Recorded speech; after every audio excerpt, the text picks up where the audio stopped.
Σε αυτό το tutorial θα σας δείξουμε πώς να μετατρέψετε ένα φυσικό glowy μακιγιάζ σε ένα πιο βραδινό, σαγηνευτικό look με κόκκινα χείλη. Για τη μετατροπή του look θα χρησιμοποιήσουμε το Soft Lip Liner καθώς και το Silky Matte Lipstick στην απόχρωση Pure Red. Ξεκινάμε σχεδιάζοντας το περίγραμμα από το εξωτερικό προς το εσωτερικό μέρος των χειλιών, ακολουθώντας τη φυσική τους γραμμή.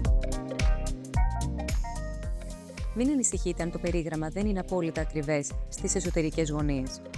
Στη συνέχεια, απλώνουμε το χρώμα με ένα πινέλο στο εσωτερικό των χειλιών και με αυτόν τον τρόπο εξασφαλίζουμε ότι το κραγιόν μας θα έχει μεγαλύτερη διάρκεια. Αφού σχεδιάσουμε το περίγραμμα και σβήσουμε το lip liner προς το εσωτερικό των χειλιών, περνάμε στην εφαρμογή του Silky Matte Lipstick. Προτιμήστε να το εφαρμόσετε με πινέλο, καθώς σας βοηθά να είστε πιο ακριβείς. Μετά την εφαρμογή του κραγιόν, διορθώνουμε τυχόν ατέλειες με το Soft Lip Liner. Τέλος, εφαρμόζουμε ξανά το κραγιόν και το εντυπωσιακό μας Red Lips look είναι έτοιμο.